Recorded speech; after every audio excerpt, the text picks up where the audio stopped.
Hello everyone, and welcome to my Soap Twist 24 channel. I hope everyone is having a wonderful day. Before we begin, please hit the subscribe button and give this video a thumbs up. Luna had known Finn for years, since they were children racing through the sunlit fields of their small coastal village, their laughter mixed with the crash of waves. He was her best friend, her confidant, the one who knew her secrets and kept them safe. Lee, his older sister, had always been the protector, patching up their skinned knees and resolving their petty arguments. But suddenly they were strangers to her, their gaze cold and unrelenting as they informed her what she needed to do. "It's for the best," Finn had replied, his voice low, almost whispering, as if he was trying to persuade himself as much as her. Lee had nodded, her arms crossed tightly, and her lips squeezed into a fine line. "You are too young, Luna. You're not prepared for this." The words had hit like blows, each one heavier than the previous. Luna had tried to protest, telling them she could and wanted to handle it. She'd spent evenings awake, her palm resting on her still flat stomach, fantasizing about becoming a mother and providing her child with the love she'd always desired as a youngster. Luna's mother abandoned her when she was 6 years old, creating a gap that she had spent her life attempting to fill. This baby, as unexpected as it was, felt like an opportunity to create something whole, something her own. But Finn and Lee didn't see things that way. They saw a flaw, a burden, and a life derailed.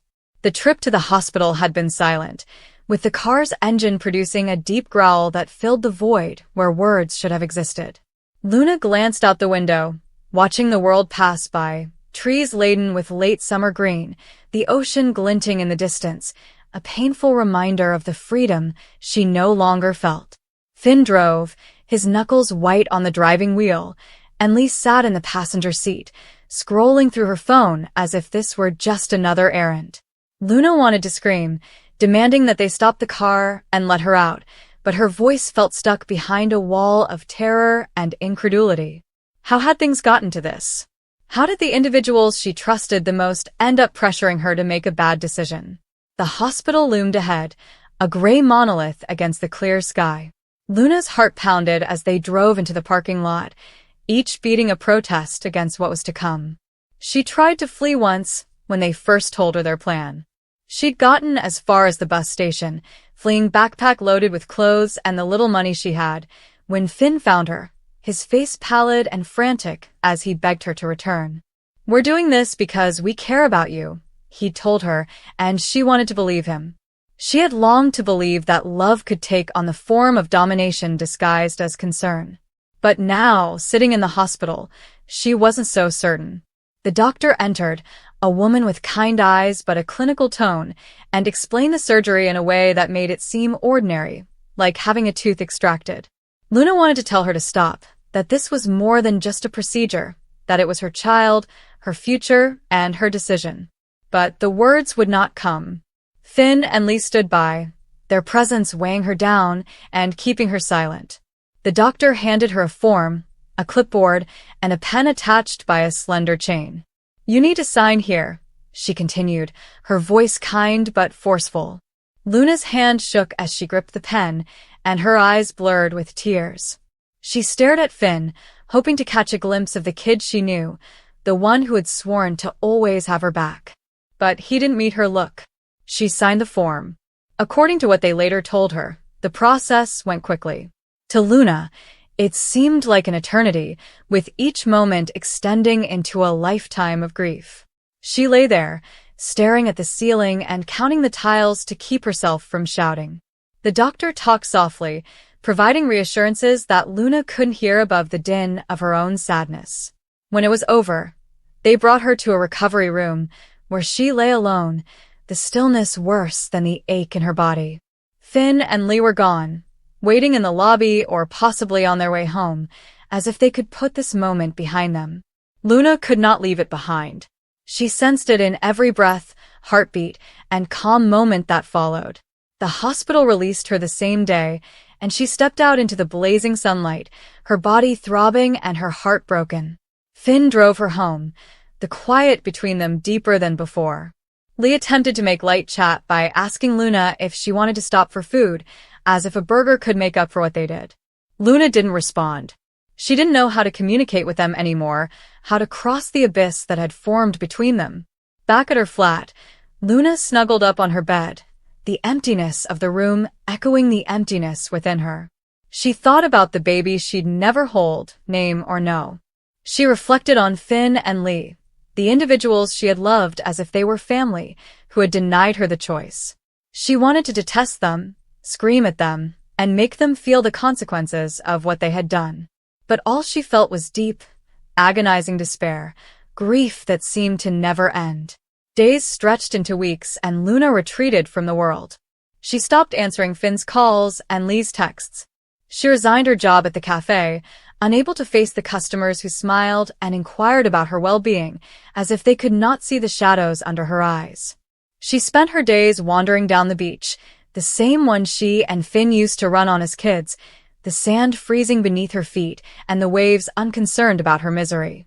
She questioned whether she would ever be able to forgive them, or herself, for signing that document and allowing them to decide her future.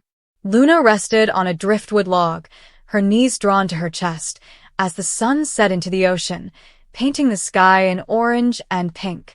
She remembered her mother, the woman who had abandoned her all those years ago, and wondered if she had experienced the same emptiness, the same sense of being unmoored. Luna had always promised herself that she would be different, that she would be the type of mother who stayed and loved madly and unconditionally. That dream now felt stolen, taken away by the ones she had trusted the most. She had no idea how to proceed, and she doubted that she ever would. But when the waves slammed on the shore, forceful and uncompromising, Luna sensed a spark of something, perhaps wrath or resolve. She wasn't ready to quit up just yet. She would carry the sadness and loss, but she would not let it define her.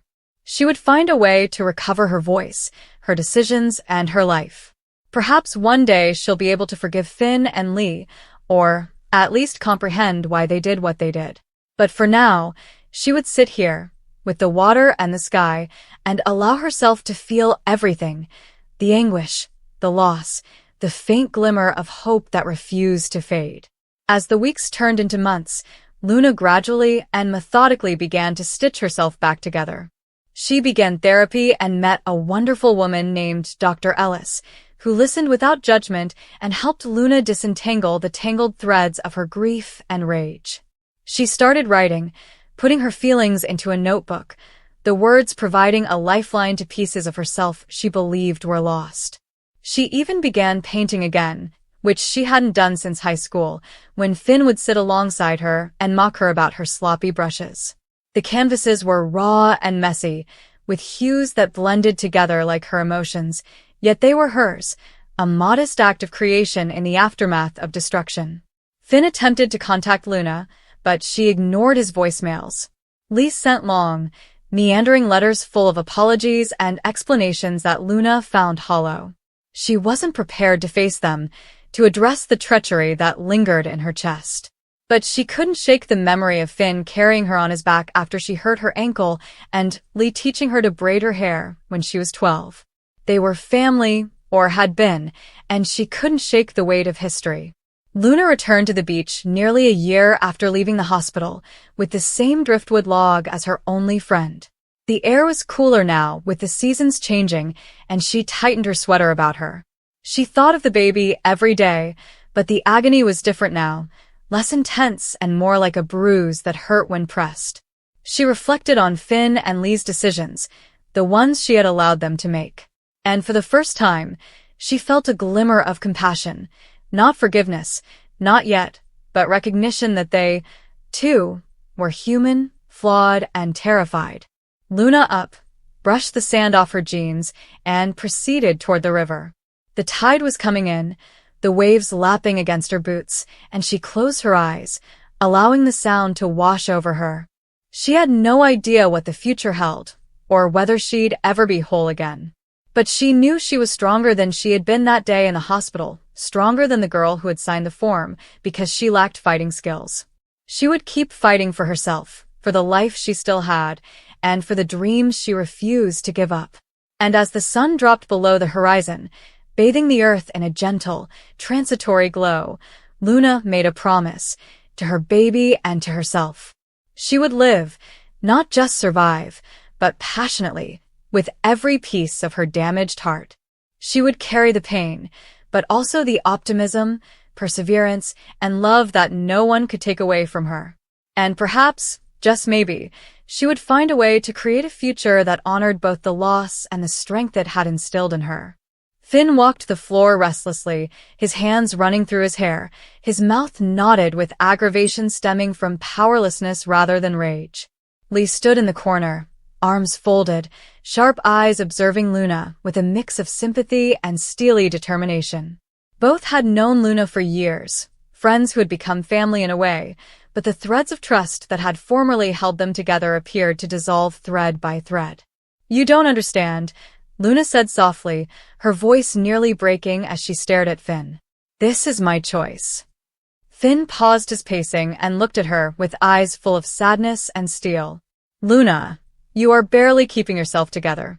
Look at yourself, you're weak and sick. Do you think you'll be able to withstand this? Do you have any idea what you're asking your body to endure?" Luna touched her stomach protectively, tears streaming down her cheeks. "It does not matter. My inner life is important. It's the only part of me that feels hopeful." Lee approached with deliberate movements and a forceful tone. "Hope may ruin you.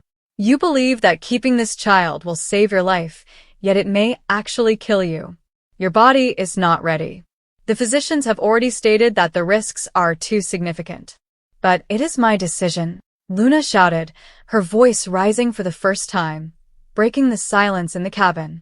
Her words rang like shattered glass. The argument lasted late into the night, with each syllable slicing deeper into their hearts. Finn recalled the days when Luna would giggle, her energy brighter than the morning light, as the three of them fantasized about lives free of hardship. Now she sat before him, delicate, pallid, and determined in a way that terrified him. He wanted to protect her, but the options looked terrible regardless of whatever course was chosen. By dawn, the decision had been made, not by Luna's will, but theirs. They took her to the hospital despite her pleadings. Her voice trembled as she implored, her hands grabbing the car seat's ends, but Finn and Lee didn't look back. Their looks were stone, but their hearts broke with each tear she wept. They thought they were preserving her life, but in reality, they were tearing it apart. The hospital's pristine walls smelt of antiseptic and despair. Luna's body felt weak, and her eyes had swollen from sobbing. Nurses hurried quickly around her, and the doctor's comments were professional, devoid of the emotions that filled her heart. The moment arrived quickly, like a storm pounding down without mercy. She gripped Finn's hand, despite his want to escape the horrible guilt that was coursing through him. She turned to face Lee, her lips twitching as if she wanted to curse or forgive, but no words came out. Only silence remained once the deed was completed. When it was over, Luna lay on the hospital bed, her body empty and her spirit suffering with agony beyond words. She stared at the ceiling, her eyes empty, as if the light within her had been taken. Finn sat alongside her, his head dropped in shame. Molly stood at the window, her back turned, refusing to confront the broken girl who had once trusted them. Days passed into weeks, but the quiet between them never faded. Luna glided across the world as a shadow, her laughter gone and her eyes hollow. She no longer looked at Finn with affection or Lee with sisterly love. Their faces simply reminded her of what had been lost, the opportunity missed, the life that may have been. Every morning, she awoke with the weight of absence crushing against her breast, a grief that became heavier over time. Finn repeatedly explained that he did it to save her because he couldn't handle the thought of losing her forever.